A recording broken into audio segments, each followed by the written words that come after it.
Foi. Pronto, agora sim, não tem para gravar.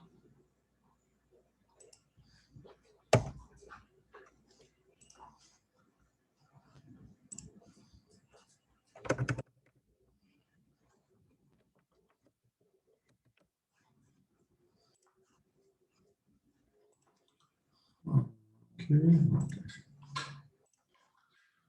Voltando, né? Para quem chegou atrasado na aula, né? Ou melhor, quem está vendo essa gravação agora, porque eu esqueci de tá para gravar o começo. Então, dá uma relevada. Então, esse parto ele é estressante, esse parto ele é sofrido, ele é angustiante, ele causa dores. Mas depois, esse bebê ainda estressado, ainda irritado, ele se depara com a primeira experiência de prazer dele. Ele se depara com talvez aquilo que vai ser meta para uma vida inteira. Aquilo que vai ser o motivo da busca dele, né? Então ele vai sempre buscar satisfazer o desejo dele, o prazer dele, da mesma forma que ele vai ter naquele momento. Então aí ele vê aquele, né, aquele peitão lá cheio de leite, coisa maravilhosa. Aí ele vai chupar e vai ser amamentado e vai ser acariciado e vai se sentir protegido e acolhido e amado. E aquilo é extremamente prazeroso. Não é somente o alimento, né? A amamentação vai muito além do alimento, né? Então a amamentação é acolhimento, é segurança, sabe? Então, é carinho, é aconchego. Tanto, tanto para a mãe quanto para esse bebê, tá? Na... Então, o que esse bebê associa? Que essa mãe é o objeto de desejo dele. Essa mãe é o que satisfaz, que é o que satisfaz ele. Então, esse bebê ele desenvolve, né, com esta mãe uma sensação, um sentimento, um desejo incestuoso por essa mãe, porque ela representa a satisfação do desejo dele. Então, ele foi hiperestimulado nessas sensações, e essa estimulação, ela é saudável, ela é necessária, tá? Ah, eu estimulei demais o meu filho, por isso que ele vive encangado em mim.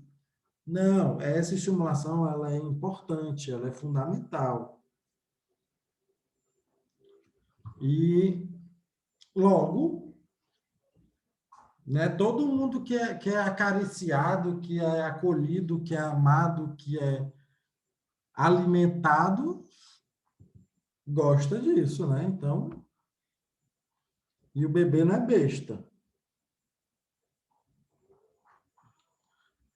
Então, ele vai desenvolver esses desejos incestuosos por esta mãe. Esta mãe é o objeto de desejo, é o objeto de satisfação do desejo dele. Nesse processo de sexualização desses pais, então ele começa a entender que quando ele vai crescendo e ele vê que esse pai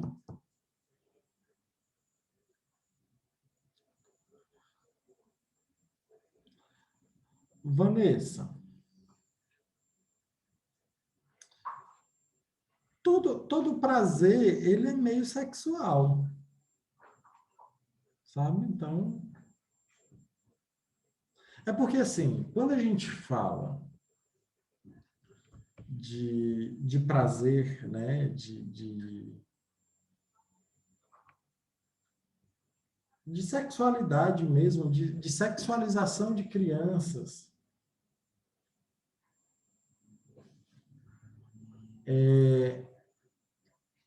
A gente meio que tira aquele negócio da criança pura, né?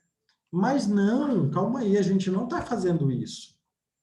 Porque quando a gente fala de sexualidade, a gente não está falando só do sexo, do ato sexual, da transa propriamente dita, né?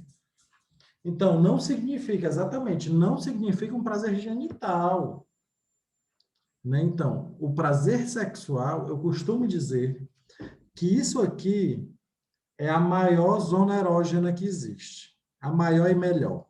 É a cabeça.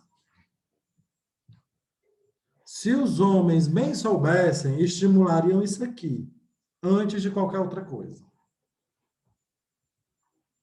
Então, quando a gente fala que é um prazer sexual, né, que é um desejo incestuoso, não é necessariamente que esse filho quer transar com essa mãe, mas se ele deseja a mãe, se essa mãe é o objeto de satisfação do desejo dele, que é o de ser acariciado e ser protegido, ser acolhido, sim, é um desejo incestuoso, porque é a mãe.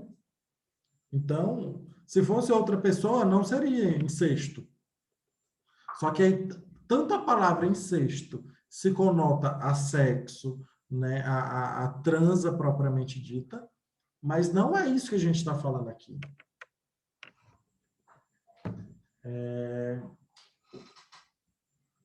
Beleza, Vanessa. É porque, de fato, quando a gente fala de sexualização de crianças,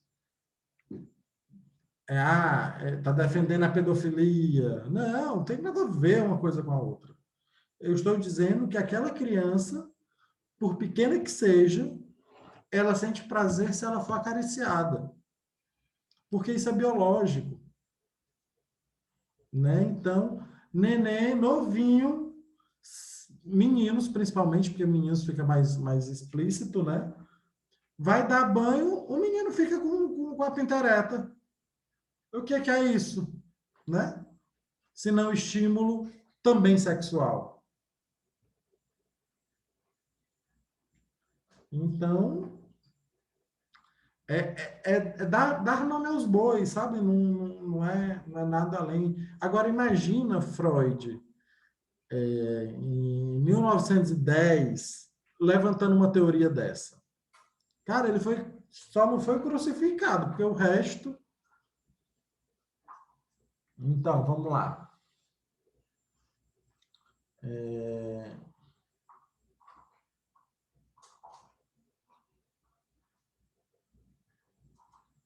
Pronto. A Zane coloca: acho que prazer é, por exemplo, você comer algo que goste, digamos assim.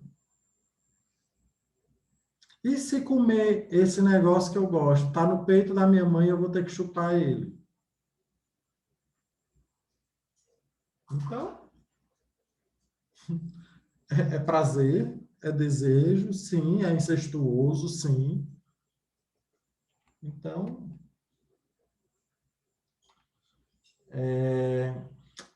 e não só a mãe biológica, mas aquela que o indivíduo desempenha a função materna. Isso mesmo, tá, Giovana? Obrigado. Então, quando a gente fala de mãe, não é aquela necessariamente aquela mãe que pariu, mas é aquela figura materna. Ah, Diego, é porque tu está falando tanto de peito, de amamentação, que conota isso. Me desculpe, mas imagine quando eu falo de amamentação, abra um pouco o leque, mas aquela figura que alimenta, e não necessariamente que bota o peito lá para fora e manda o menino chupar, certo? Então, aquela figura que alimenta, aquela figura de segurança, aquela figura de estabilidade, de aconchego, tá? Quando eu falo mãe, eu estou me referindo a essa figura materna. E quando eu falo pai, eu também me remeto a essa figura paterna, que não necessariamente é o pai biológico, tá?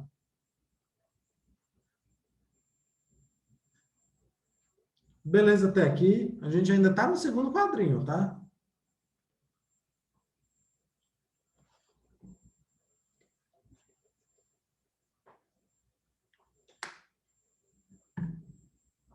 Posso seguir? Beleza? Quem cala consente, né? Então vamos lá.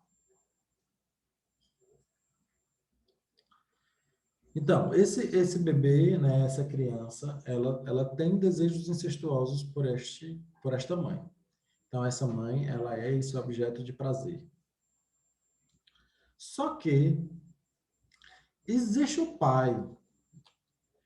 E esse pai é um problema, viu, para essa criança. Porque o que que acontece? Esse pai, ele com o tempo, né, esse bebê quando nasce, ele é o rei. Então, o contexto familiar, a rotina da família muda e por conta daquele bebê que chegou. A mãe dorme se o bebê dormir. O pai não, né? O pai acaba dormindo em todo canto, mas principalmente a mãe, sabe? Se o bebê acorda de madrugada, acorda a família inteira de madrugada. Também, né? Alguns, né? Mas a verdade é que a rotina familiar muda por conta da chegada desse bebê. E com o passar do tempo, esse pai, que ele dá um espaço no início da vida desse bebê, ele dá um espaço, então ele vira coadjuvante, esse bebê se torna um rei.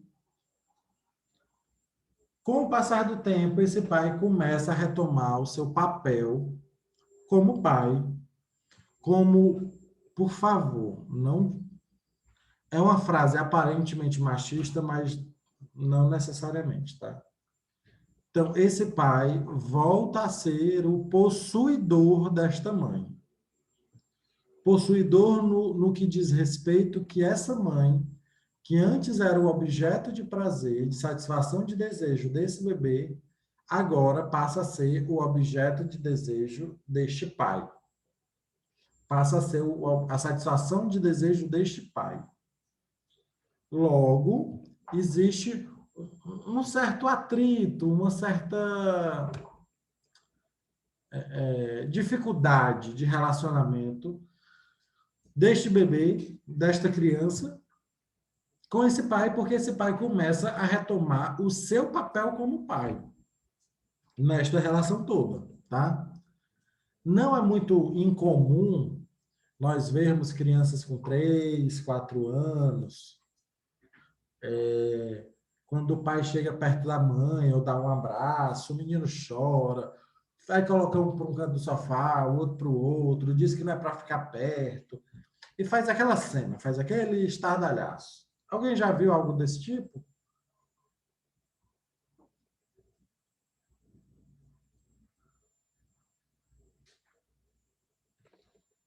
Alguém?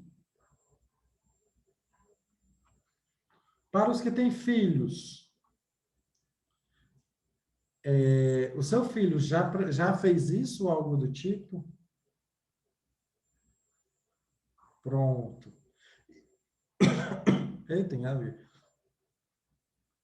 Mas, e geralmente, sem, assim, e sempre, ou melhor, na sua grande maioria das vezes, a figura de afronta, né, o invasor é o pai e não a mãe. Não nesta fase.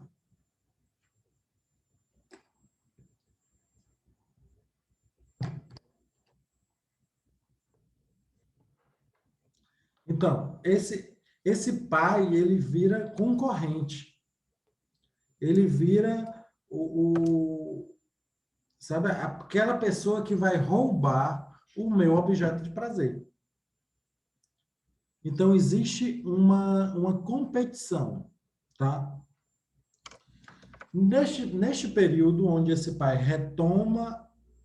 começa a retomar o seu papel como pai, este filho começa a entender que ele não é apto para concorrer, para bater de frente com esse pai.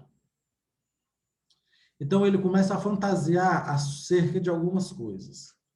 Ele começa a fantasiar sobre o prazer que ele tem com esta mãe.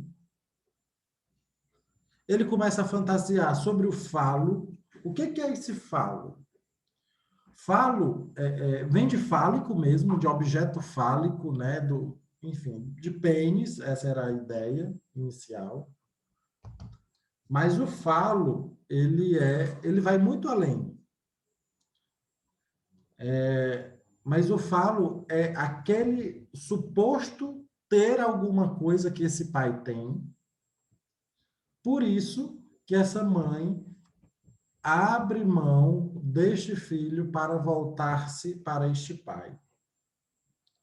Então, este alguma coisa que esse pai tem é o falo. Porque como é que a criança vai pensar? Como é que esse inconsciente ele vai funcionar? Ele vai dizer, poxa, se ela está abrindo mão de mim para ficar com ele, é porque ele tem alguma coisa que eu não tenho. Esse alguma coisa é o falo. Sim, com as meninas também. Com as meninas também. Inclusive, mais lá na frente. Eita. Inclusive, mais lá na frente vai ter uma divisãozinha, uma diferença entre meninos e meninas. Então, este é algo que esse pai tem, essa criança, né, não tem, não possui. Por isso que essa mãe, ela abre mão deste filho para voltar-se a este pai.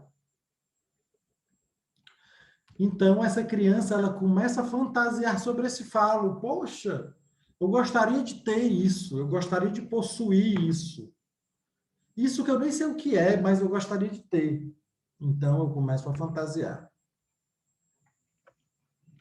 No menino, essa fantasia, ela é principalmente relacionada à angústia. Angústia de... Eu, que é exatamente naquela fase também. Calma aí. Chego já lá, Mônica. Segura aí.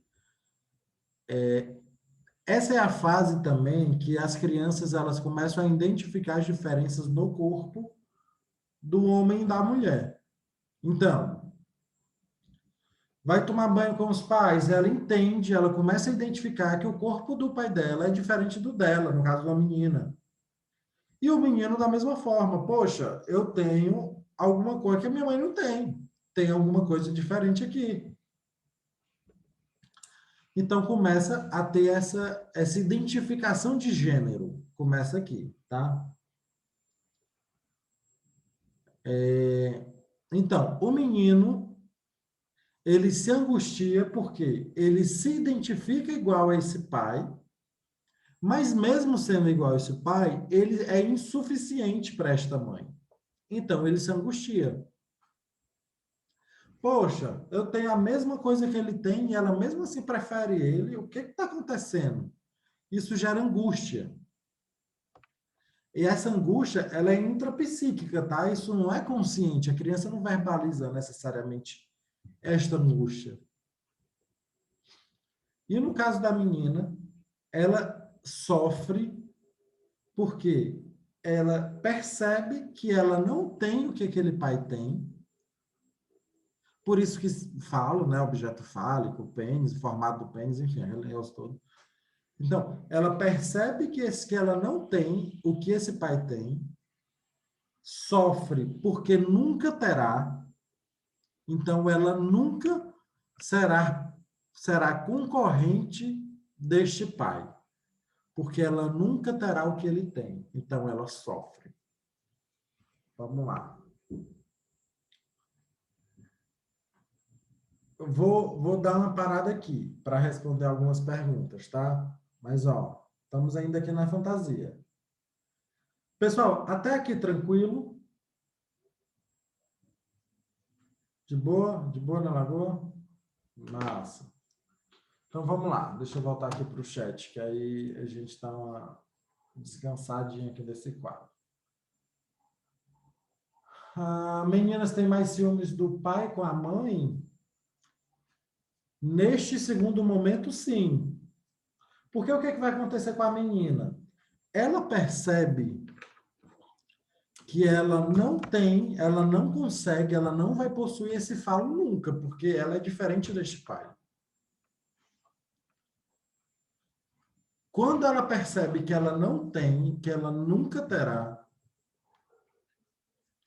ela passa a desviar, a deslocar esse objeto de prazer, que antes era na figura dessa mãe, passa a ser na figura deste falo, que é que o pai é possuidor.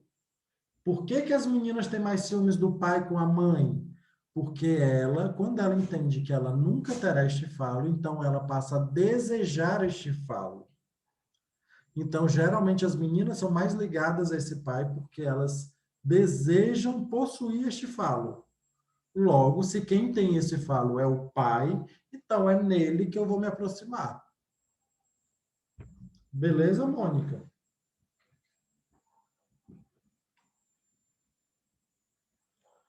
Vamos lá. Quando os pais são separados, o que é super normal hoje?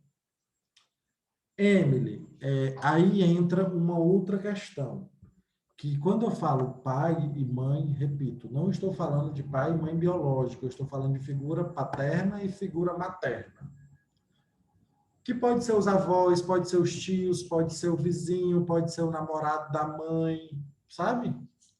Então, mesmo com pais separados, esta criança, ela vai sempre criar uma identificação com uma figura materna, com esse desejo inicial, buscando essa satisfação desse desejo inicial, e ele vai se identificar com esta figura paterna, possuidor deste falo que ele não tem ou que ele não é suficiente. Então, independente de estar casado ou não, essa identificação sempre vai acontecer. Respondido, Milênio, Emily. Vamos lá, que agora eu gosto assim, quando não dá nem para acompanhar o chat. Mônica pergunta, quando minha neta, quando desenha o pai e a mãe, ela desenha o pênis pendurado do pai. Qual a idade da sua neta? 3, 4? Tereza, pelo amor de Deus, mulher, sai daqui. 4, tá vendo? É o Édipo aí, sabe? Então, ela está neste processo de identificação desse falo, entendendo que é o pai que possui esse falo, então ela supervaloriza esse falo, porque é algo que ela passa a desejar. O que fazer? Nada. É fase, ela vai passar. Não tem o que fazer. É normal, é natural. Vamos lá, voltar aqui. Ok, tá massa, sim. O que é isso sim? Não sei, mas vamos pular. Giovana, pode ser qualquer figura de autoridade presente, não é?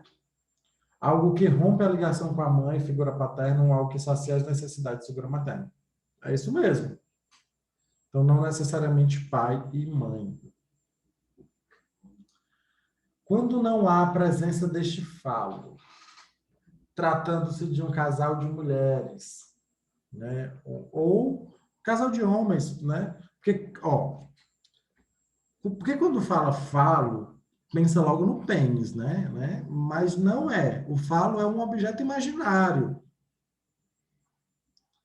E se você observar casais homoafetivos, sempre tem aquele que é mais carinhoso, que é mais, sabe? Que nesta simbologia, porque eu não estou querendo parecer homofóbico ou preconceituoso, tá? Mas tá difícil colocar as palavras e não parecer isso. Mas, assim, nos casais sempre tem aquele que tem um perfil de pai e um perfil de mãe. Então, a identificação é com o papel que a pessoa exerce e não necessariamente o gênero que ela tem ou se ela possui este falo, ela possui esse pênis ou não. Tá? Então, casais homoafetivos, o Édipo funciona do mesmo jeito.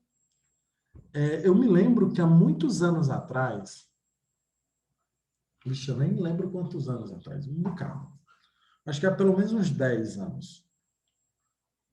Eu estava assistindo o programa do Serginho, Altas Horas, e na época ele tinha um quadro que ele trazia algumas pessoas normais, comuns, e essa pessoa ela era entrevistada principalmente pela plateia, naquele mesmo formato que ele faz com os convidados.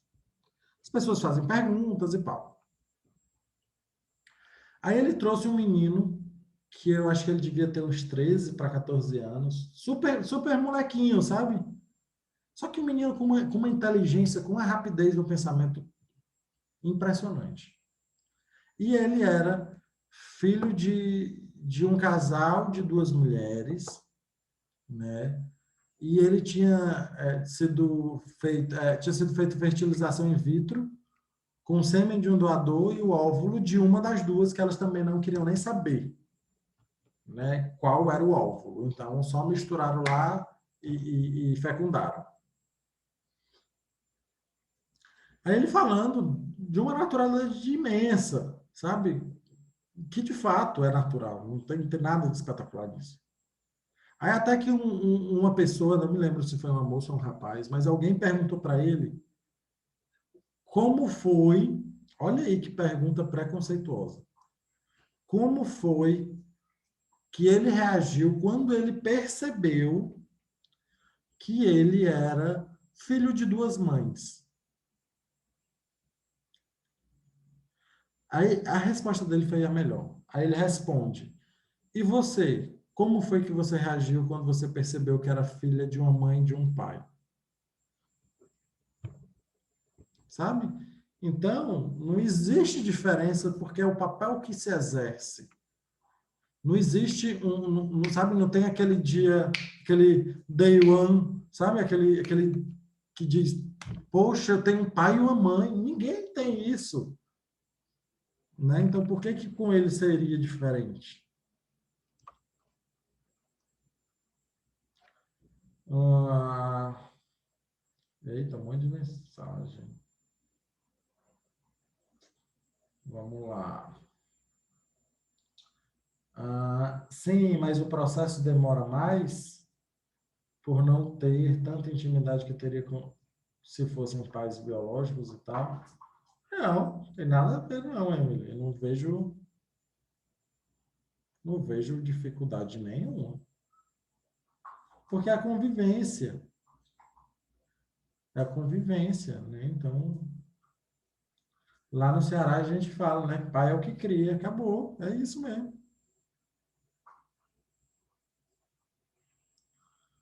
Ah,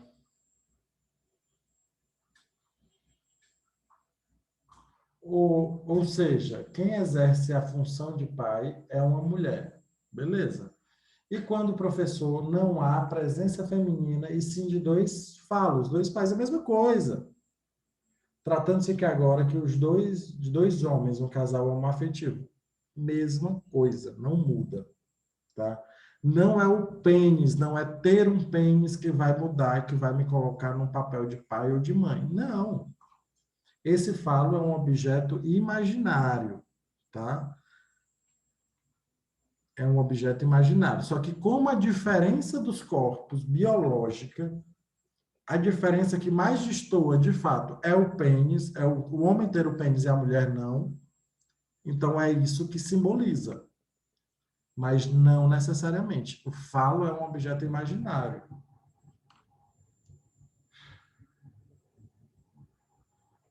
Ah,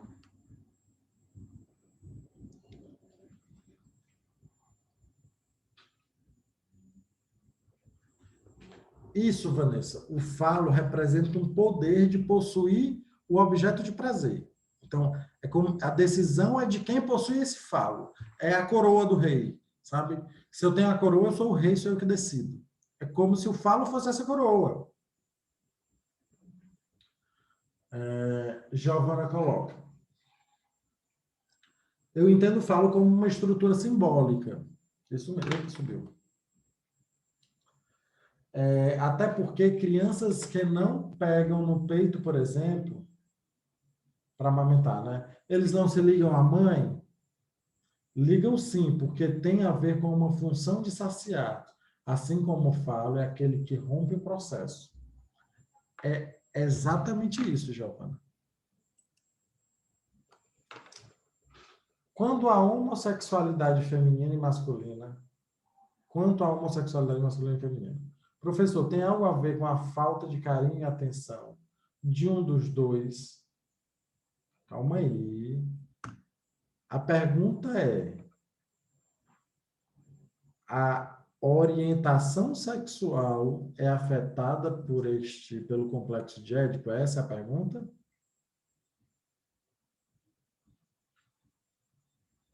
Se for esta pergunta, não. Orientação de gênero não tem nada a ver, tá?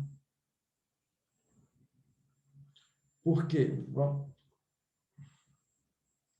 Exatamente, exatamente. Orientação de gênero uma família disfuncional vai ter filhos gays.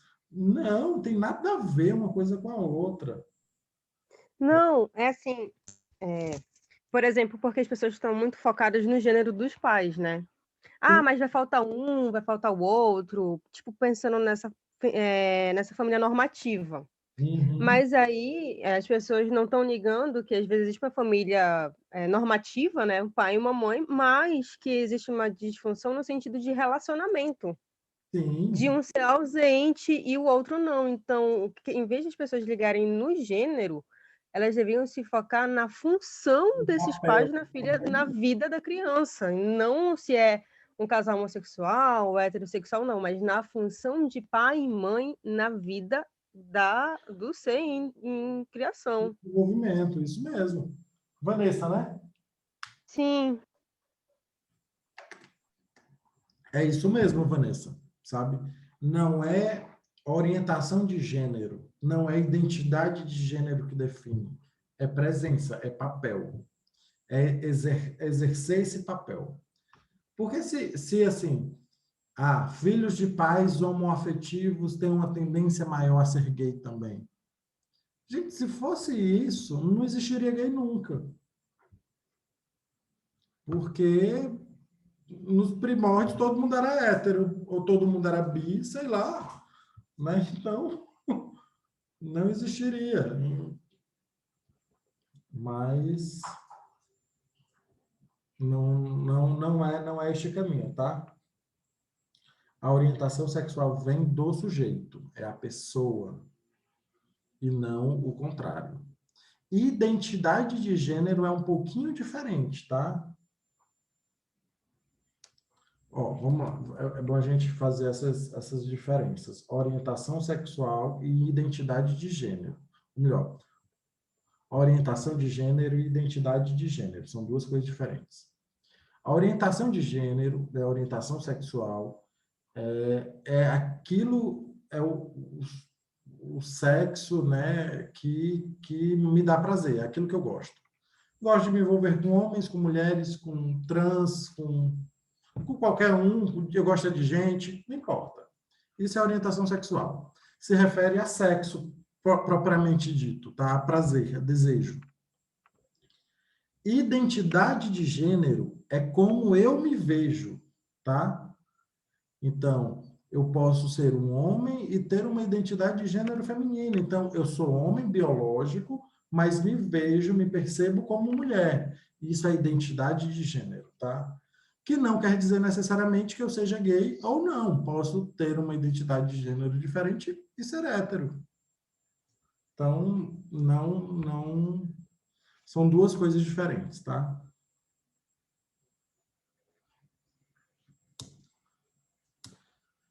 Beleza? Cadê a hora? Ó, gente, passou ligeiro demais essa primeira hora, né? Misericórdia.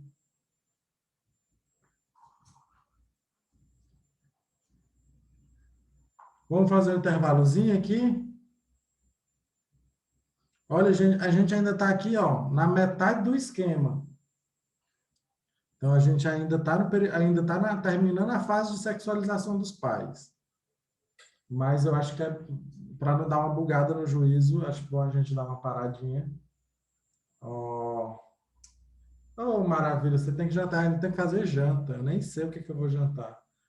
Mas vamos, ó, são 8h10.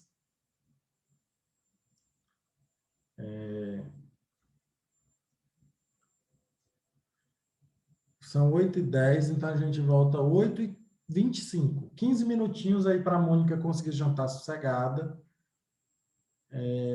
Beleza, Patrícia e a Zaina, né, que precisava sair, de boa.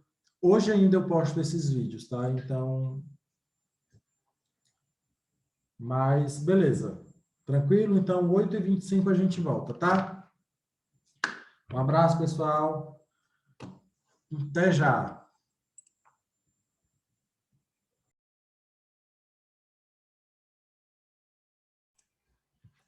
Oi, pessoal. Voltando.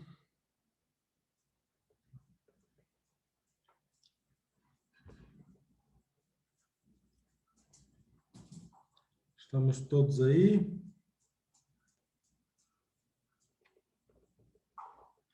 Beleza, Christopherson.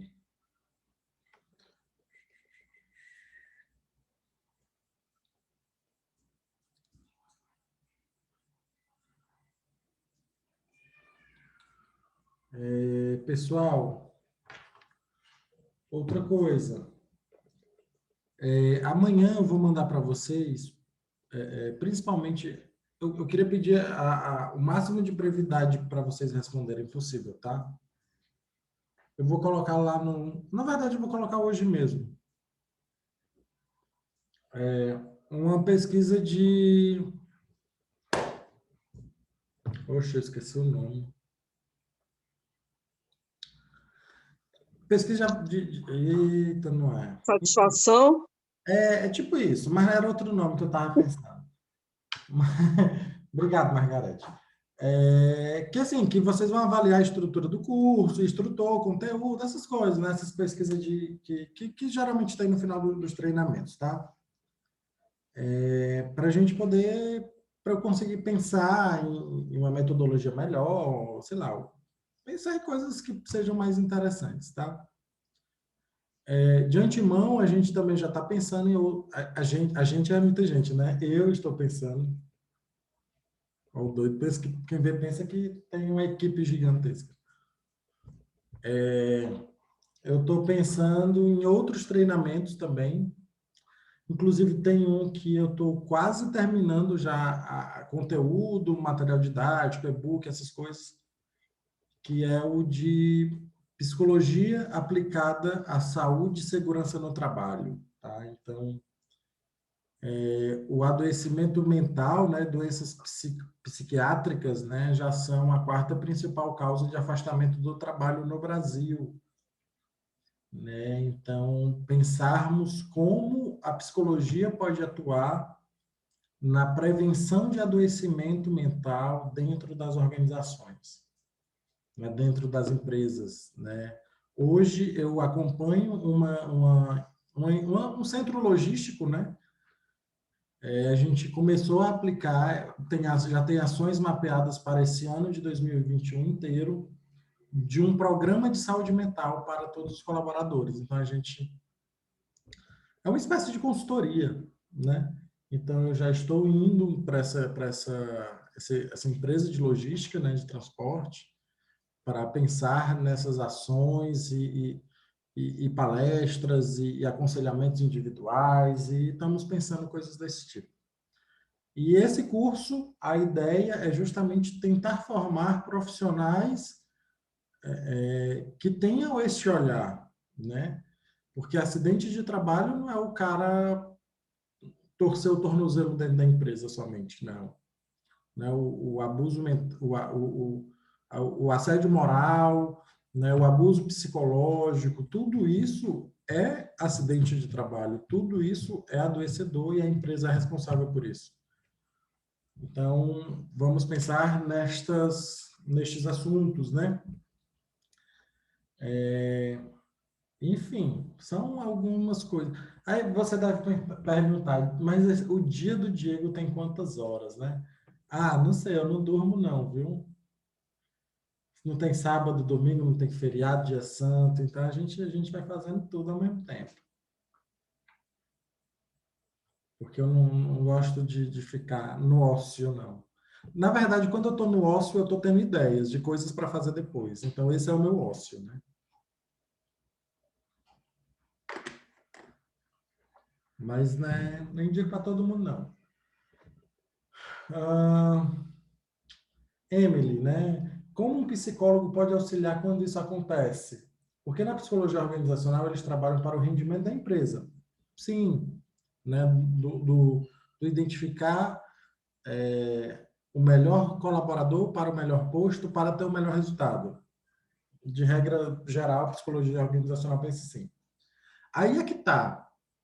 A minha proposta é de trazer um psicólogo clínico para a organização e não tirar o psicólogo organizacional do posto dele. É de trazer um psicólogo clínico para a equipe do SESMIT, de Saúde e Medicina do Trabalho, para pensar em saúde e não pensar em resultado. Então, porque o mesmo profissional não vai conseguir fazer as duas coisas, ele não dá para ele desligar uma chavinha e ligar a outra. Então, a ideia é trazer um outro olhar, né, para o SESMIT, para a saúde e medicina do trabalho, e não necessariamente para o RH. É mais ou menos isso. Inclusive, há rumores, né, onde a fumaça há fogo, que possivelmente a Secretaria do Trabalho publique, durante este ano de 2021, uma nova NR que fala sobre adoecimento mental. Então, possivelmente, essa norma regulamentadora inclua o psicólogo do trabalho, né, como profissional da equipe do SESMIT e traga algumas obrigações, algumas exigências. Neuroses. Podemos pensar num curso sobre neurose. Ixi, dá para fazer um curso assim, de umas 12 horas fácil, só para falar de neurose.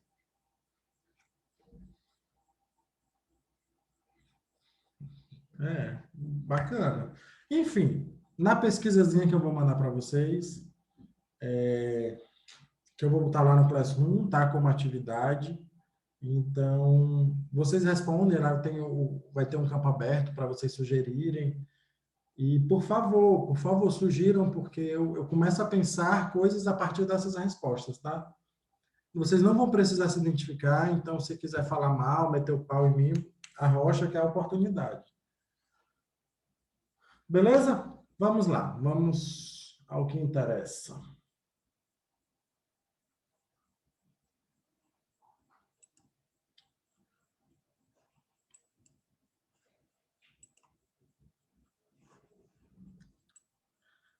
Pessoal, ideia não falta não. Essa cabeça de cearense desse tamanho aqui, ó, funciona que é uma beleza. Mas o que me falta é braço e tempo. Se eu tivesse mais tempo, eu faria mais coisas. Atuaria em várias frentes. Mas, enfim, a gente trabalha com o que tem, né?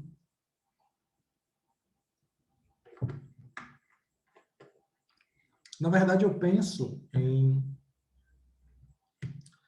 principalmente para o segundo semestre de 2021, montar uma equipe de psicólogos, na grande maioria, acredito que vou priorizar recém-formados ou estudantes perto de se formar, alguma coisa assim, para a gente pensar em ações voltadas à adolescência e vender isso como projeto, como negócio mesmo, como para fazer grana. A ideia é fazer grana.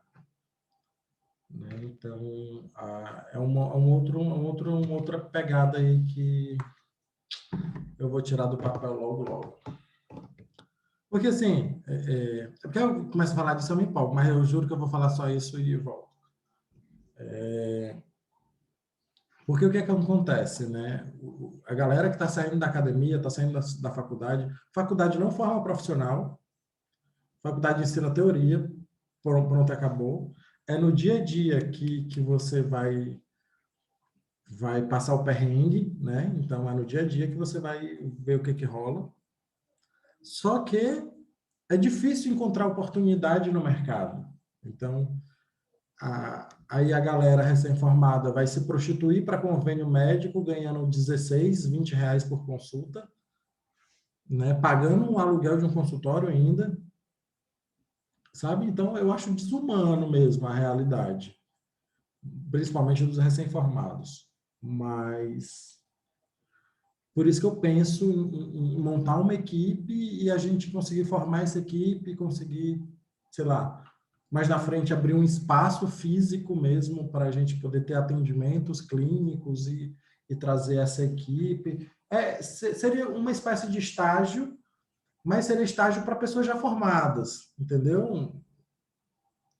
Porque por questões legais eu não posso trazer um estudante de psicologia, por exemplo, para fazer um atendimento clínico, um atendimento de aconselhamento. Ele pode fazer isso dentro da clínica universitária, mas não fora. Então, fora é complicado, há uma restrição legal. Mas isso, muitos desistem porque não acham espaço no mercado. Muitos, muitos mesmo. Então, enfim, eu penso, sei lá, claro que isso precisaria do meu olhar, né? Porque eu seria o supervisor disso. Então, teria que ser, respondendo a pergunta de alguém aí, possivelmente presencial, Laura, possivelmente. Mas.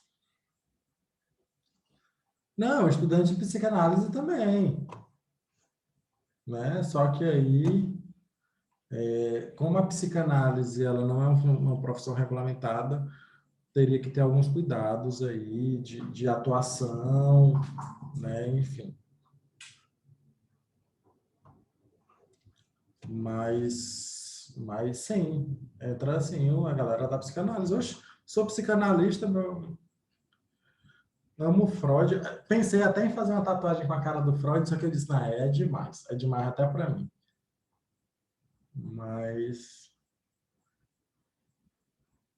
mas eu acho que eu vou botar alguma coisinha lá. Não sei, vou tatuar alguma coisa remeta à psicanálise, com certeza.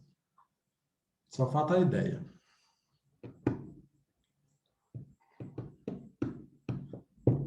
Beleza? Vamos lá. Só um parênteses, né? Sobre a tatuagem, eu prometi para mim que eu só vou tatuar minha panturrilha. Então, eu tenho uma panturrilha para tatuar tudo.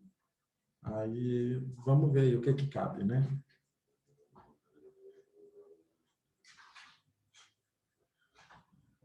Então, voltando aqui para o Édipo, né? Porque senão a gente vem falando um monte de coisa aqui, aí a gente chega no horário e já era. Édipo, né? Então, a criança é estimulada. Resumão, sabe? Flash.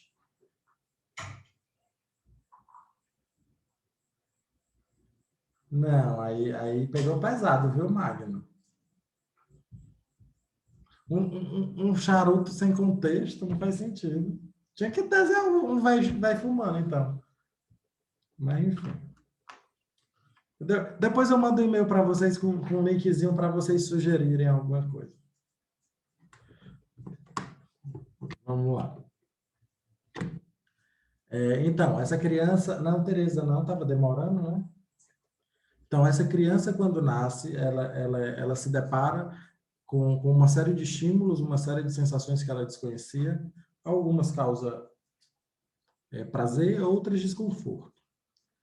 E a figura de objeto de satisfação, de desejo, de prazer, essa mãe, porque é essa mãe que alimenta, essa mãe que acolhe, essa mãe que acalenta, essa mãe que cuida, essa mãe que protege. Então, essa mãe é o objeto de satisfação de desejo, porque essa mãe simboliza tudo aquilo que aquele bebê, que aquela criança precisa. Essa criança vai nascendo, vai crescendo, e esse pai, que no início havia dado um espaçozinho, agora ele retoma o papel dele enquanto pai. Ele retoma com o papel enquanto possuidor do objeto de desejo. Claro, Diego está objetificando a mulher. Não, eu estou dizendo que o que é um objeto de desejo para a criança, então, esse pai é que possui, que estava só liberando para ela utilizar por um tempo. E essa criança já está aí na fase dos 3 para 4 anos, então ela começa a identificar as diferenças de corpo entre ela e o pai, entre, no caso das meninas, e entre ele e a mãe, no caso dos meninos. E ele começa a perceber que há diferenças, logo, esse pai possui um objeto simbólico que é o que atrai essa mãe, que é o que o torna possuidor desse objeto de desejo. Então, este objeto simbólico se chama de falo. Logo, essas crianças começam a fantasiar sobre esse falo, porque eles gostariam de ter este falo. E também fantasiam acerca do prazer que eles têm ou que eles gostariam de continuar tendo com esta mãe. Boa noite, Fátima. Até amanhã, tá? Para os meninos, existe essas fantasias de angústia porque ele se identifica como igual a este pai, porém, esse pai tem este falo, mas calma aí, bugou. Então, esse filho se identifica com esse pai, porque os dois têm um corpo semelhante, logo, ele entende que ele também tem este falo, porém, o falo que ele tem é insuficiente. Então, ele se angustia por esta insuficiência. A menina sofre, então ela tem fantasias de sofrimento, porque ela entende que ela é diferente desse pai, que é possuidor deste falo, que ela nunca será igual a este pai. Logo, então, ela sofre porque ela nunca terá, logo, ela nunca possuirá este objeto de desejo, esse objeto de satisfação de desejo, que é a mãe. Até aqui, tranquilo, né?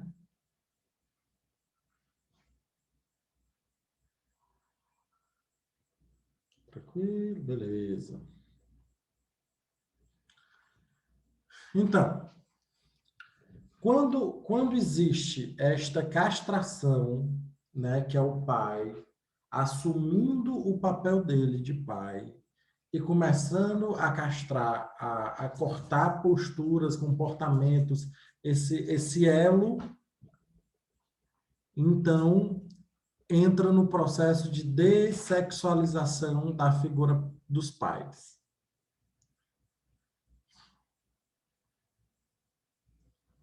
Existe um processo de renúncia destes pais enquanto objeto sexual e uma incorporação dos pais como objetos de identificação. Vamos lá. Eu me identifico, eu renuncio, ou melhor, eu renuncio esta mãe, esses pais, como objeto sexual, como objeto de satisfação de desejo, e incorporo, me identifico a ele como forma de obter este falo. Para os meninos, eu renuncio esta mãe como objeto de prazer e me identifico a este pai, porque é este pai que possui o falo. Então, eu renuncio a essa mãe e me identifico ao pai. A menina, não. A menina renuncia à mãe enquanto objeto de satisfação de desejo e se identifica a esta mãe para ser a possuidora deste falo, que está no pai. Ficou tranquilo?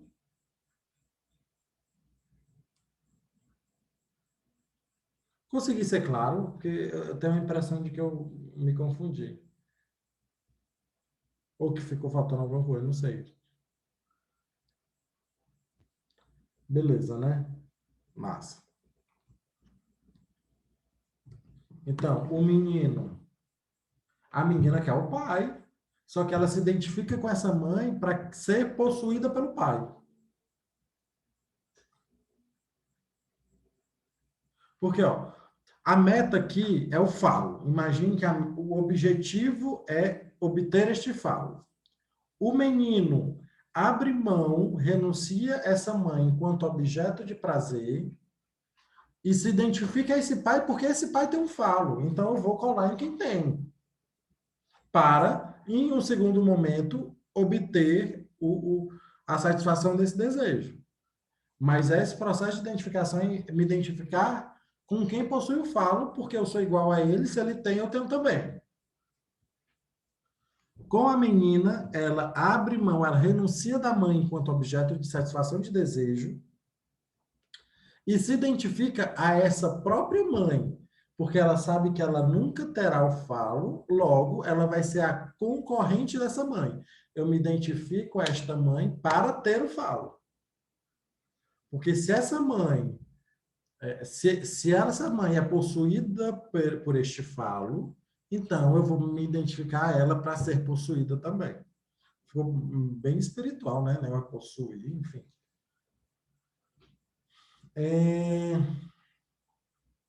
Pode acontecer o contrário, o menino se identificar com a mãe e a menina se identificar com o pai? Pode. Eu acredito que sim. Mas o que mudaria aí, o que possivelmente seria uma família, como é que eu posso dizer? Atípica, porque aí entra uma questão de papel, né? O que a gente estava falando antes do intervalo. Se esse pai exerce o papel da mãe e essa mãe exerce o papel do pai, sim, esse contrário acontece,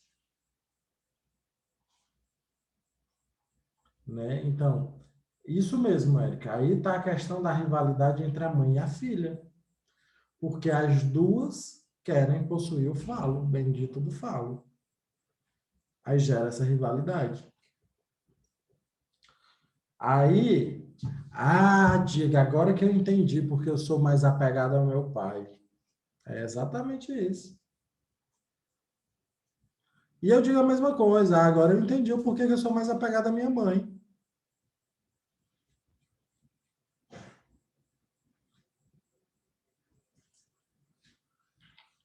Psicanálise é massa, né? Por isso que a gente pega um negócio desse e parece que abriu um mundo, um universo de percepções e observações, né? Numa explicação dessa.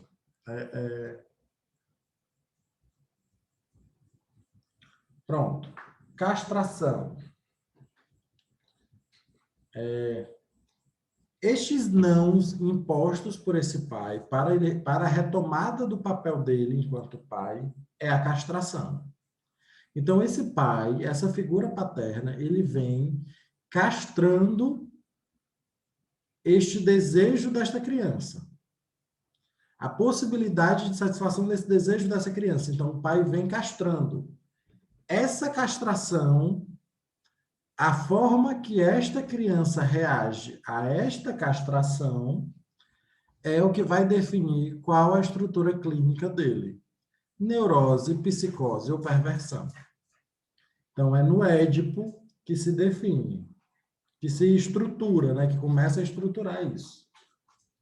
Tranquilo, Gabriela? Gabriela da Polônia, né?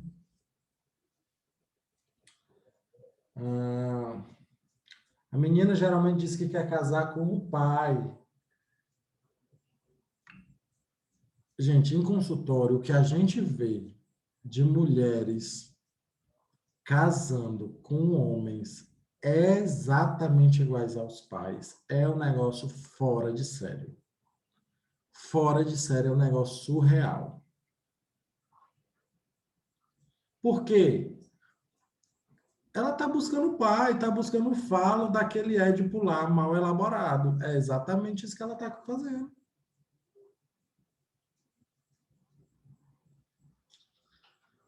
E assim como o menino, assim como o homem, né? Que está casando não é menino, mas é um homem. Assim como os homens casam com mulheres parecidíssimas com o pai. Inclusive, tem, tem um perfil no Instagram que é Freud. Não sei se é Freud sincero, uma coisa assim. Deixa eu ver se eu acho aqui. Não, Freud oficial. E. Cadê? Pronto. Muito bom esse perfil, viu? Todos os psicanalistas deveriam seguir. É um perfil de sátira, é irônico, mas. Ó, deixa eu ver se dá para ler. Ó, filho de Victoria Beckham está namorando ex-sósia da mãe. Como é que? Ex-sósia da própria mãe. Olha aqui a foto.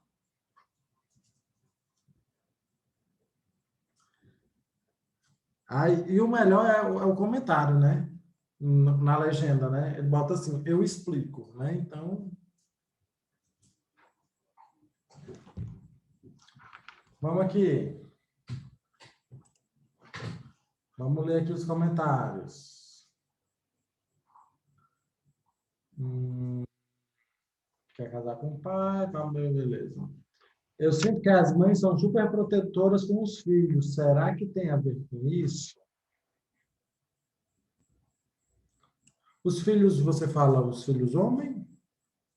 Porque, na verdade, os filhos, eles são manipuladores. E eu sou filho também, e eu me coloco nesse papel, tá? Os filhos sabem como conquistar, como conseguir as coisas dos pais. Principalmente os homens, principalmente das mães, enfim, o contrário também vale.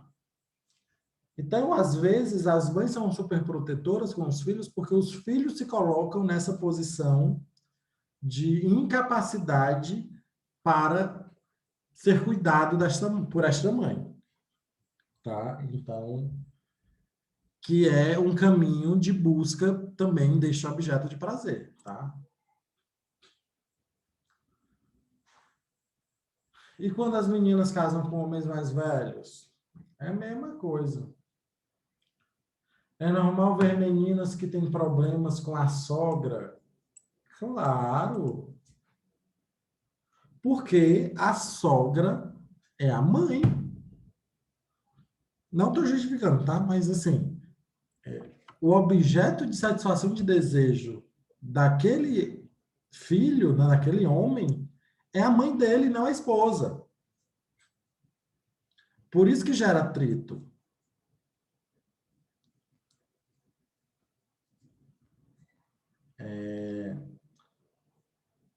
Ou os meninos que querem a mulher mais velha, mesma coisa lá, né?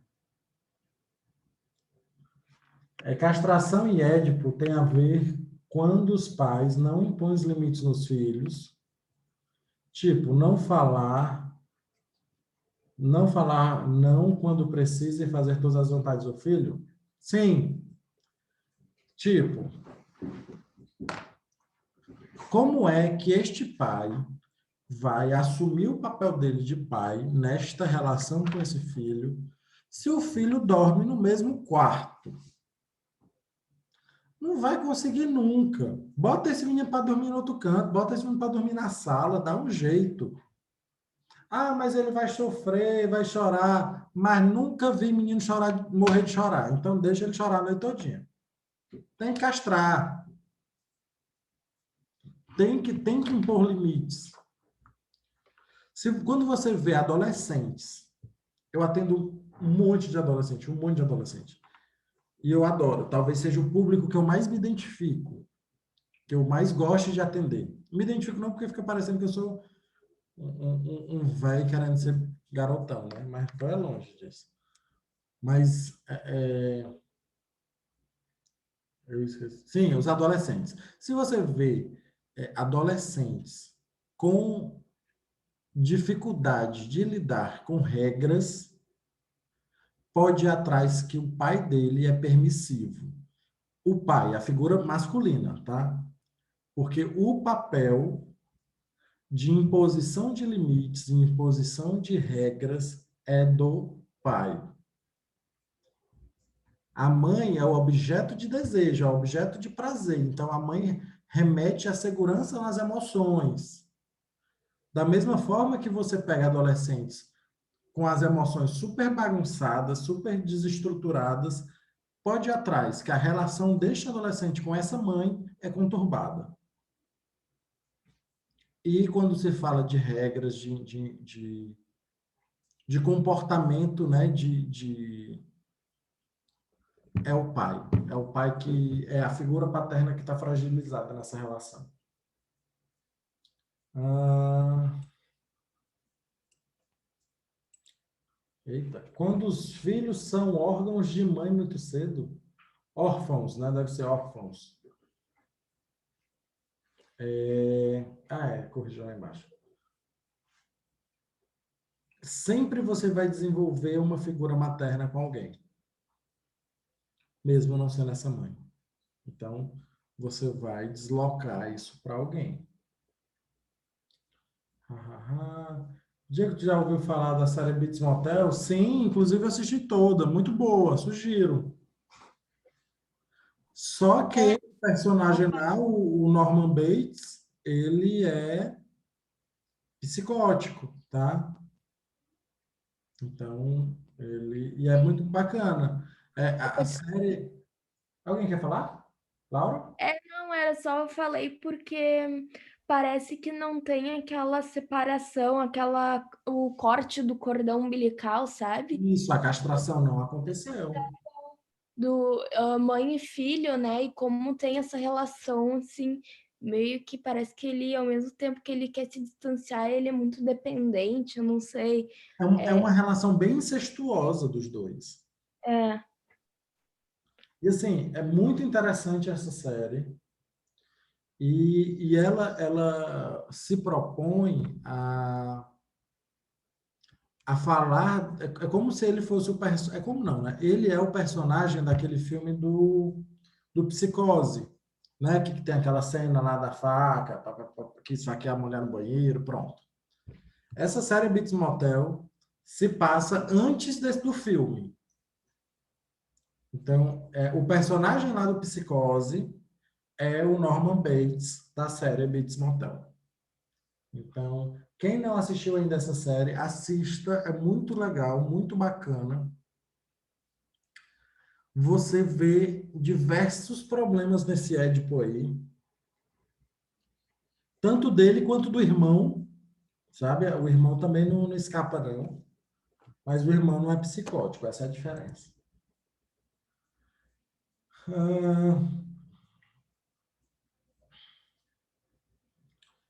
O pai tira o filho da mãe e abre as janelas do mundo para esse filho. Muito bonito, Margarete, essa frase, viu? Bonito de verdade.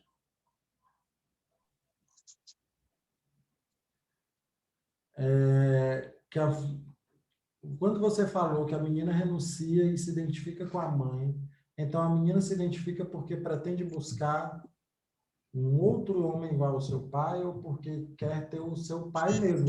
Não, quer ter o seu pai mesmo, tá? A gente está falando aqui na faixa etária de 5, 6 anos, tá? Então, neste momento, a menina quer possuir o pai, porque o pai possui o falo, tá? Na fase adulta, como ela ainda está na falta de possuir este falo, ela ainda está nessa busca, aí ela tende a procurar homens para se relacionar com personalidade, comportamentos que remetam ao seu pai. Esta série está na Netflix? Não sei, Érica. Na Netflix eu não tenho certeza, mas eu vi no Prime Video. Eu tenho quase certeza que eu vi no Prime Video. Então a castração é só pela figura paterna? Sim. Diego, vou precisar sair para ajudar minha mãe. Beleza, Giovana. Um abraço, boa noite. Tranquilo? Mesmo se a menina tiver resolvido o Édipo, ela busca alguém parecido com o pai? Não, acho que não. Porque assim, vamos partir do pressuposto que a gente está falando de aparelho psíquico, a gente está falando de psique, e que por mais que Freud tenha sido genial em estruturar esse conceito do complexo de Édipo, que para mim é um negócio muito punk, é quase vivo, eu sou apaixonado por isso. A gente não tem receita de bolo, não tem regra, né? Então, eu falo das experiências que eu vejo em consultório. E só que as pessoas que chegam em consultório é a grande minoria das pessoas que têm sofrimento. Então, a grande maioria das pessoas não tem acesso ao psicólogo, ao psicanalista. Então, não, é difícil generalizar, tá?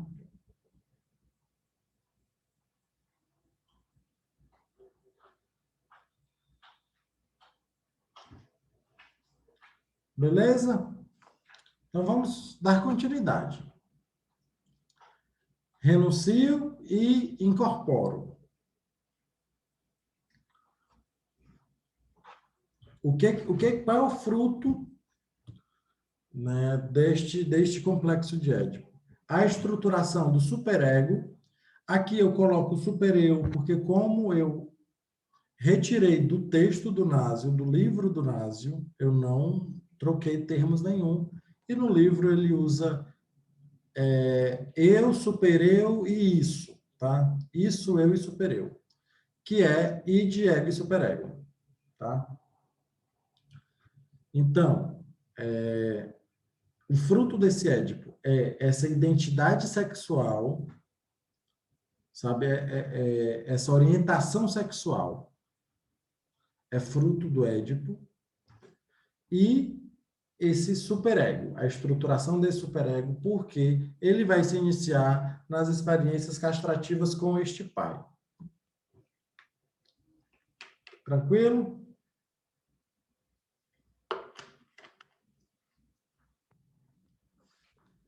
Tem alguns momentos da vida que este Édipo, ele reaparece, né? Que ele fica mais exposto, mais, né, gritante. Na puberdade, os excessos, tá? Pudor excessivo. O adolescente clássico, ele não tem pudor nenhum. Se tem um negócio que ele não tem, é pudor. Fala um monte de besteira, fala o que vê na telha, sabe? Esse é o adolescente clássico. Um adolescente extremamente cheio de mimimi, sabe todo... Aí tem alguma coisa. O extremo, a intransigência, a revolta, ou esse pudor excessivo, né? Então, esses excessos na puberdade são relativos a Édipo. Na fase adulta, a neurose. A neurose é o exemplo de Édipo. E assim, todas as neuroses, né? Comum, mórbida, neurose histérica, enfim. Compulsivo neurose, enfim, as neuroses tudinho, certo? E no tratamento analítico, existe o que Freud chama de neurose de transferência, que é essa neurose relacionada nesta relação com o analista, com o psicanalista. Então, essa neurose de transferência, ela é um reviver, ela é um revisitar deste Édipo.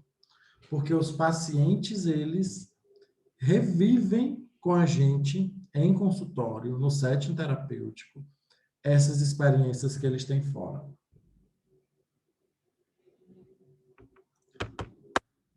Beleza?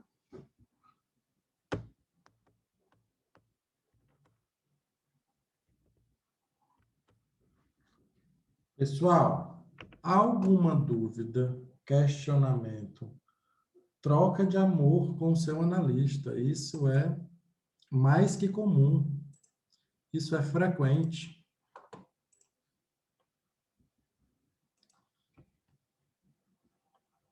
Certo? Então, e é legal quando chega a este ponto.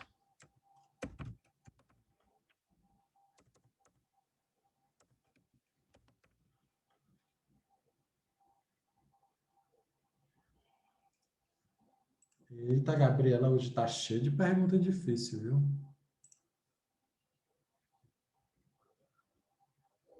Como, como Freud viu o Édipo no início de seus pacientes? Não faço a menor ideia.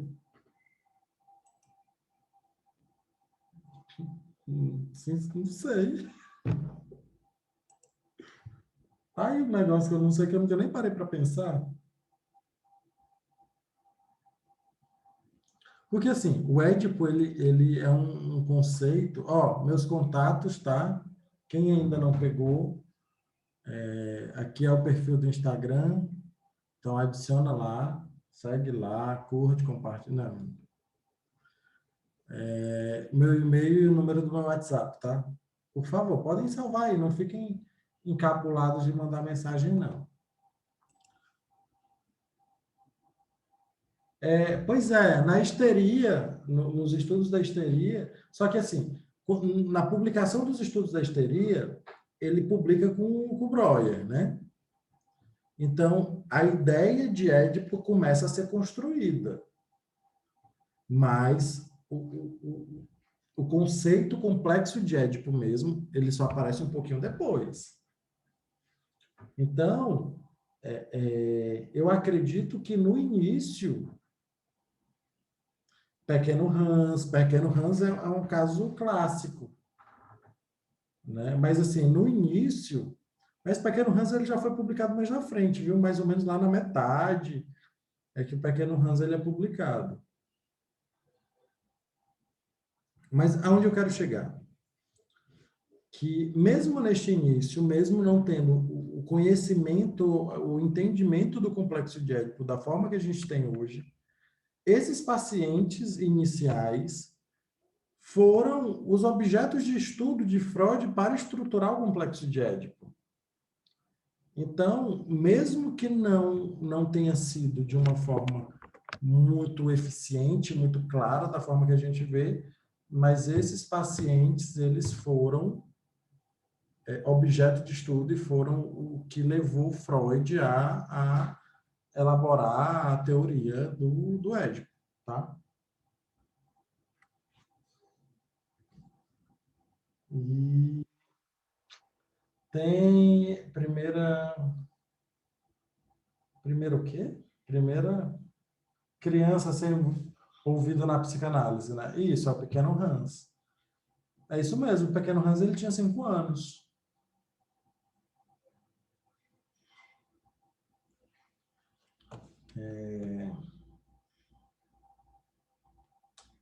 Eu li o texto do pequeno Hans, assim, já está com tempo que eu li. É muito interessante, sabe? Dá uma bugada mesmo, assim. Tem umas horas que a gente... Mas confesso que não é um dos meus preferidos, não, tá?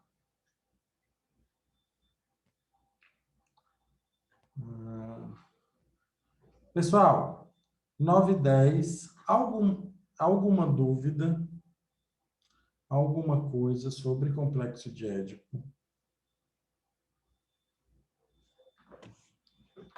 Falem agora ou calem-se até daqui a pouco. Não? Alguém quer abrir o microfone para falar alguma coisa? Alguma lamúria? Alguma...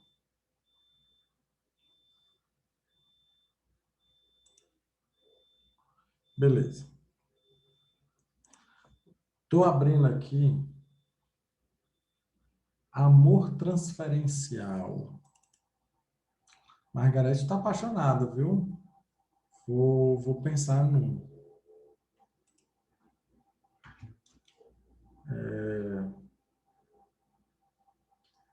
Não sei, vou abrir aqui a lista dos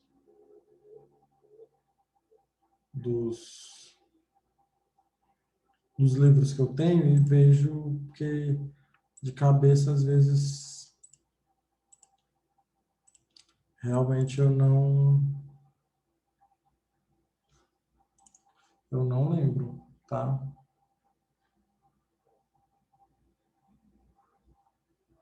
Ah, sim, pela psicanálise. Eu sou um apaixonado, sabe? Eu perco a compostura. Sabe aqueles apaixonado besta, né? Porque um homem apaixonado é besta. Aí... Pessoal, tô abrindo aqui o slide, tá? Sou eu pela psicanálise. É isso que dá.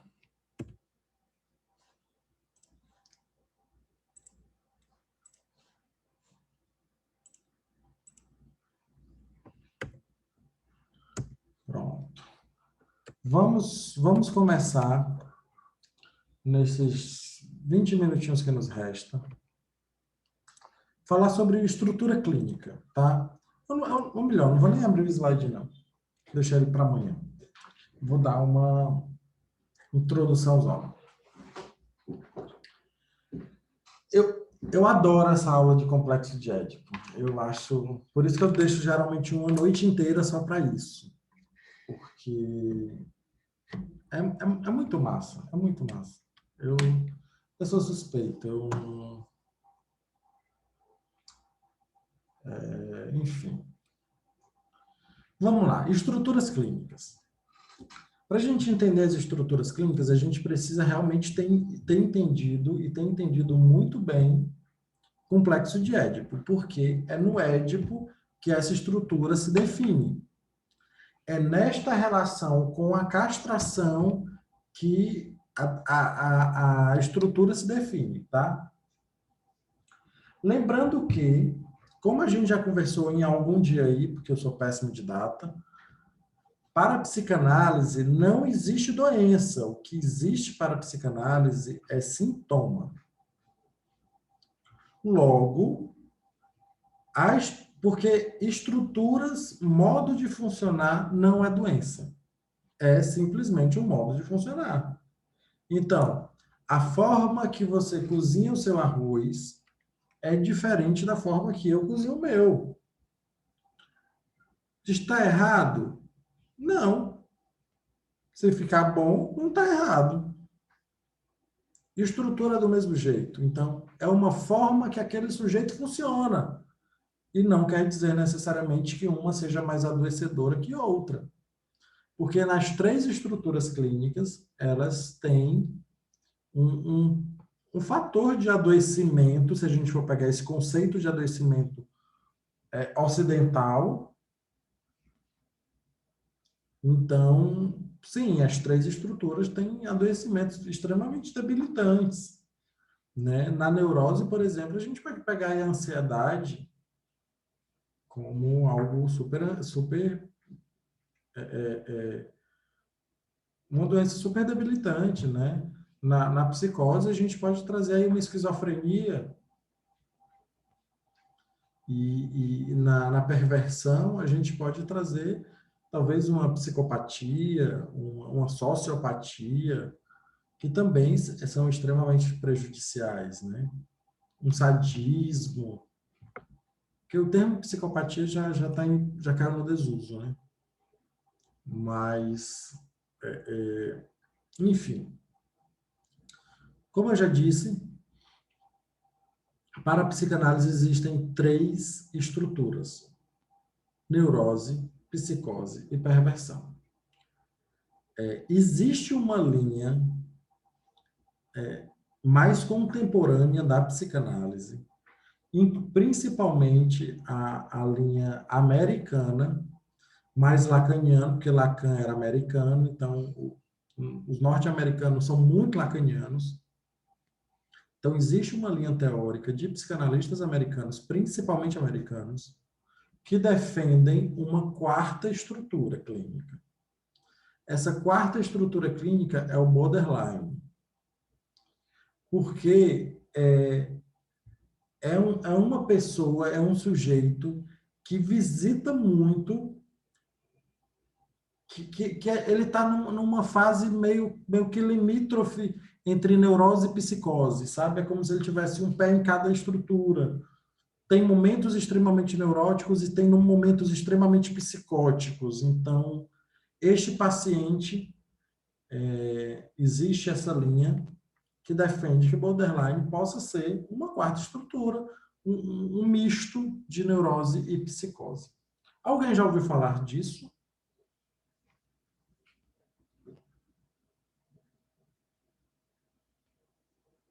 Alguém? Não, né? Pois é. Isso é bem novo. Eu li num artigo científico, está com um ano e pouco. É bem recente mesmo. Não é nada muito espetacular, não. Assim, não é nada... Até porque os psicanalistas, de regra geral, eles são muito... Principalmente os mais ortodoxos, tá? São muito fiéis à teoria freudiana ou à teoria lacaniana, são muito fiéis à sua linha teórica. E se tem uma grande dificuldade de você dar uma inovada e dar uma viajada mesmo, sabe? Existe uma grande dificuldade na grande maioria dos psicanalistas, né? Por isso que na primeira aula eu trouxe uma inquietação para a gente pensar numa psicanálise contemporânea, numa psicanálise que atende as demandas de uma sociedade em constante mudança e não está presa a uma sociedade inglesa, austríaca do século passado, né? Então, as queixas, as dores mudaram completamente, né? Então, o borderline é algo muito, muito atual, muito recente. Se você for pesquisar aí nas plataformas nas bibliotecas acadêmicas, dificilmente você vai encontrar algum artigo científico falando sobre borderline com mais de 10 anos. Você não encontra. É muito novo o termo borderline. Então, pensar no borderline como uma quarta estrutura é nos ensinar, é nos estimular a pensar fora da caixa. Porque a gente vai receber em consultório, no setting terapêutico, pacientes com todos os perfis. E você vai ficar, esse cara é neurótico. Não, ele é neurótico, esse é neurótico. Aí chega na sessão seguinte, não. Esse cara é meio psicótico, esse cara tem umas loucuras que... Sabe? Então, vamos pensar fora da caixa, vamos pensar em outras coisas, né? Vamos pensar em ter uma atuação eficiente e não necessariamente tradicional, né? Assim, estrutura clínica, precisamos ter em mente que as estruturas clínicas, elas partem do Édipo, desta relação desta criança com as castrações impostas por esse pai. Existem 3 possibilidades. A galera já está deslogando. Não vão não, gente. Ainda faltam 11 minutos. Vamos lá. Existem 3 possibilidades para essa imposição, para essa regra, para essa lei. Primeiro, se eu quebrar esta regra, isso mesmo, Érica. Até para você fechar um diagnóstico de transtorno borderline, é um caos, é um negócio complicadíssimo, é muito confuso, porque o paciente ele visita em um monte de coisa ao mesmo tempo. E não é bipolar, sabe? Não é bipolaridade, é um negócio muito mais instantâneo, muito mais rápido. Mas vamos lá. A imposição de lei, então, eu tenho 3 respostas para isso. Eu vou falar do mesmo jeito que eu aprendi. A primeira vez que eu ouvi uma pessoa falando sobre estruturas clínicas, ela falou exatamente dessa forma. Quando você tem a lei, tem a regra, e você quebra esta regra, tá? Vamos imaginar este cenário. O neurótico, ele quebra a regra e se sente culpado. Poxa, eu quebrei, eu fiz errado, eu não podia, eu sou um lixo, eu sou incompetente, eu sou incapaz. Neurótico. O psicótico se faz de doido. Assim, num português bem claro, tá? O psicótico se faz de doido, sabe? Então, ele nem reconhece essa lei, sabe? Ah, não pode fazer isso. Não pode por quê? Se eu quero fazer, eu faço, vou lá e faço. Sabe? Me faço de doido. E a terceira, o perverso, eu reconheço esta lei, mesmo assim eu infrinjo. E infrinjo com prazer de infringir. Ah, não pode fazer isso. Mas eu vou fazer porque eu quero fazer. Eu vou lhe mostrar como eu faço. Ah, mas não pode. Mas eu vou fazer. E não vou ficar nem com remorso. Pronto. Sabe? A grossíssimo modo. Óbvio que existem várias nuances de cada estrutura que a gente vai conversar amanhã. Mas, a grossíssimo modo, essa relação com a quebra da lei é o que define cada estrutura. O borderline, a gente vai falar um pouquinho amanhã, mas assim, muito pouquinho. Ele geralmente transita entre o neurótico e o perverso. Ou melhor, neurótico e o psicótico. Beleza, pessoal? Temos 8 minutinhos aí. Alguém quer falar alguma coisa? Qual lei que você está falando? Eu estou falando da lei da castração do pai. Quando o pai diz, olha, não pode fazer isso. É esta lei, sabe? Então, infringir esta lei que é o que define, a forma que ele reage a esta lei é o que define a estrutura. Borderline é muito confundido com o transtorno bipolar, muito, muito. Mas, ó, o transtorno bipolar, um paciente que tem a virada hipomaníaca, um paciente que tem 6 viradas, vamos pensar assim, 6 viradas hipomaníacas no ano, é um paciente extremamente grave, crônico total. No borderline, essas mudanças elas são muito mais rápidas. Sabe, os gatilhos, a pessoa perde o controle, sabe? Então, esses gatilhos, eles respondem muito rapidamente. Na Geralmente são bipolaridade, não. semanais, não é isso, Diego? Oi? Não entendi. Muda, geralmente são semanais, às vezes, muda o humor Muito rápido. muito Muito rápido rápido. mesmo, enquanto o bipolar, ele leva mais um tempinho numa fase. O bipolar, ele dá uma espécie de maturada, sabe? Por Uhum, exemplo, na fase maníaca, eu posso tudo. Aí começa a comprar. Aí compra, compra, compra, compra, compra. Quando chega a fatura do cartão, que ele não tem condição de pagar, aí começa a virar para a fase depressiva. Entendeu? Então, é um aham. pouco mais demorado, de fato, na bipolaridade. No borderline, é semanal, às vezes até diária, sabe? Pacientes mais crônicos, existem umas viradas diárias até. Bem intenso, né? Muito, muito intenso. Tem um livro da Ana Beatriz de Souza, que, assim, ele é um livro de... Como é que eu posso dizer? Não dá para se usar em produção científica, mas é um livro que traz alguns exemplos e traz uma orientação interessante, que é a mesma autora do Mentes Perigosas, né? O Psicopata Mora ao Lado. Aí ela escreveu um sobre transtorno borderline, que é Mentes que Amam Demais. Fala sobre borderline. Então, não dá para usar em referencial bibliográfico para produção de artigo, não. Ela é bem, não é mais senso comum, mas tem umas coisas interessantes, tá? O neurótico, o psicótico e o perverso é que essas três possibilidades da lei são o neurótico, psicótico e perversão. Ou é a lei e a quebra da lei que faz... Oi?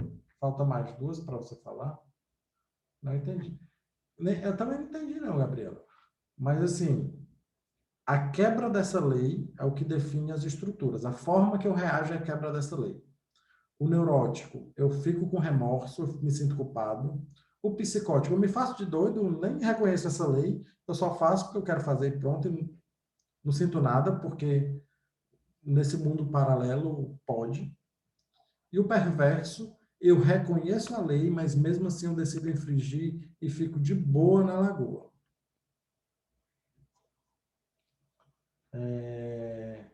Preciso ir. Beleza, Laura, boa noite. Até diário, né? Corações descontrolados. Agora está com o título. Mente que ama demais. Borderline reconhece quando infringe a regra. Aí é que tá. Ele tem essas viradas muito loucas. Então, tem momentos que sim, reconhece a quebra, mas tem momentos que não. Por isso que ele transita muito entre a neurose e a psicose. Então, é só a quebra da lei que... Não. Só é muito pouco, tá? Claro que nesse momento, nessa introduçãozinha de 8 minutos, a forma mais clara de descrever as estruturas é assim. Amanhã a gente vai entrar um pouquinho mais de detalhe, mas basicamente é isso. Que é a quebra na castração. Vamos pensar essa lei como a castração lá no Édipo, tá? Porque senão pensa em lei penal, já tem o Christopherson aí que é do direito. Não, não é esta lei somente, tá? E como se comporta essa infração em relação a essa infração? Não entendi, Vanessa. Não, desculpa, é porque ela tinha perguntado se era só em relação à quebra de uma lei, de uma ordem, né? De uma regra, mas é muito interligado como, tipo, no caso o Border, que é nosso exemplo, se comporta em relação a essa quebra. Então, o que às vezes é complicado, porque ele pode fazer uma coisa absurda, até mesmo assim, que põe a vida ou a sua saúde em risco, e, tipo, achar aquilo normal, porque pode não ter dado em nada, por exemplo, e mesmo sendo uma coisa grave. E fazer uma coisa pequena, sei lá, uma coisa que não seria tão grave assim, socialmente falando, e se sentir altamente culpado. Então, vai muito de como essa pessoa vai reagindo a essas quebras de regra, não somente a quebra por ela quebra, né? Isso mesmo. Então, se tem um quadro clínico que é um enorme desafio, é você acompanhar um border. É muito, muito, muito, muito, muito intenso. Sabe? Sugiro, inclusive, para um paciente desse, ele não ter o número do seu WhatsApp nunca. Porque ele não vai te deixar dormir. Mas, assim, e logo eu que tenho o hábito de todos os meus pacientes terem o número do meu celular. Mas, enfim. É muito intenso, é sufocante quase. Pessoal, é isso que temos para hoje. Foi um prazer, eu adorei a aula de hoje, foi intensa, foi forte. E é isso, um abraço. Até amanhã, amanhã é o último dia, mas vai ser show, vai ser muito legal. E espero que vocês já estejam curtindo, tá? Curtindo o treinamento, curtindo essas discussões, essas ideias e vamos nos falando, beleza? Alguém gostaria de falar mais alguma coisa?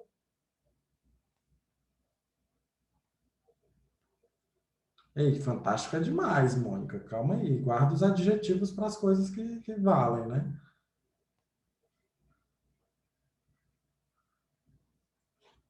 Beleza, pessoal. Boa noite, viu?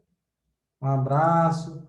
Jantem pouquinho, né? Para não dormir mal, dormir gostoso. Vou cuidar que eu ainda tenho uma paciente agora. Beleza? Alguém quer falar alguma coisa? Érica? Não, só dei boa noite mesmo. Ah, tá. Boa noite, Érica.